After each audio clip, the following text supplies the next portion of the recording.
finances, investing, estate and retirement planning? Well, I went to school, so you don't have to. Welcome to Finances and Inflation Hedges with Kathy Pfeffer-Hahn. Finances and, in conjunction with my company, Capital Coaching, helps people achieve their financial goals through personal, tailored, and attentive financial coaching services. Together, we will create a successful financial plan by examining your spending and saving habits, then guiding and educating you to personal success. Coaching services include evaluation of your spending plan, building your savings, financing your retirement, examining your insurance needs, and planning for your individual goals. Please contact me at capitalcoaching.net to make an appointment for a free consultation. Inflation is targeted by the feds to keep it in a range of 2% per year, but the last 12 months it has risen at 5.4%.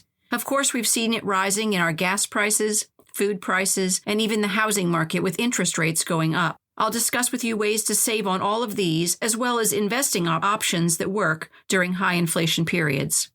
There's not too much you can do about the price of gas, but there are some tips for saving money on gas. Don't fill up right before a holiday weekend when prices are higher. Combine trips and errands, and plan out your route so that you can minimize those trips. The different octanes cost different amounts, so confirm what the lowest octane your vehicle can take is. Right now might be the time to use it. And of course, getting an electric or hybrid vehicle might be a good choice right now as well. Keep your car in good condition by maintaining the proper air pressure in your tires and changing your oil regularly. Clean oil reduces the amount of heat your engine produces, which wears the engine down, while low tire pressure makes steering less responsive, but it also creates a higher rolling resistance by putting more surface area of your tire on the road, and that reduces fuel economy. It also puts undue pressure on the outer edge of the tire, meaning that those will need to be replaced more often as well.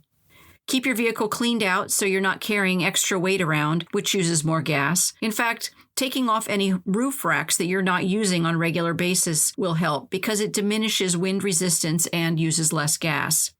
You can grab apps that track gas prices near you so that you can find the lowest price. Some of those include GoFar and Mile IQ, so you should take a look at which one you like best and find what works for you. Use your GPS to make sure you're going the most direct route or avoiding traffic for unnecessary miles. You can ask your gas station if paying cash will lower the price per gallon. Companies pay a % of your sale to use any credit card, so they might very well be willing to pass that on in savings to you if you're using cash. Finally, save money and gas by staying under the speed limit and at a consistent rate of speed so that your engine doesn't have to work harder. Cruise control is great for this. To save money on groceries, if you shop at just one store, be sure and use their loyalty card for discounts and use a credit card that gives you a % back on your groceries. This is pretty profitable because it can be anywhere from 2 to 6% if you use just one credit card. Coupons can also be a great way to save if you use that brand, but be careful what it's for because it's not often for the best priced item. So even with a coupon, that's no savings. Wholesale food clubs can also provide savings, but if you're buying more than you need, that's not an advantage. They also have the danger of buying other items when you're at these places, and the membership also has a cost, so consider that when deciding about joining a warehouse store if you're not already a member. Creating a list and shop only what's on that list is a terrific way to curb spending, and look for sale flyers before heading out is another way to save money and help you plan your meals for the week.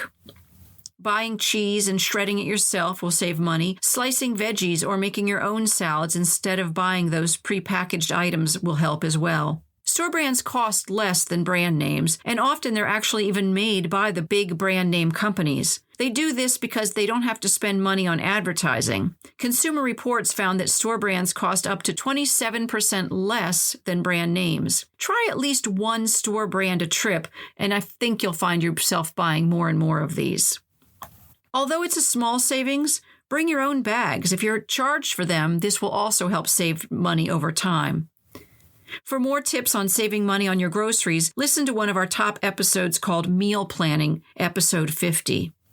The Federal Reserve, or the Fed, has been raising interest rates to try and slow down inflation, and that is raising mortgage rates.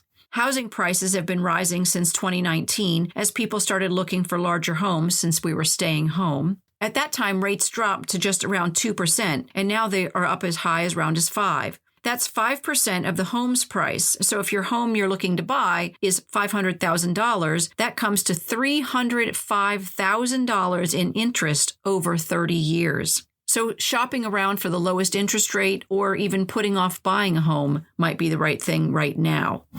Buying stocks right now when stock prices are down might seem silly. We want our stock prices to rise. But when the prices are dropping on companies that you feel are worthy of your money, this is the exact same thing as buying an item on sale that you've been waiting for. International stocks are options right now, as well as other countries, because they don't move along with the U.S. markets. You can look for companies that you're interested in buying or buy exchange-traded funds or ETFs to diversify and add international companies to your portfolio.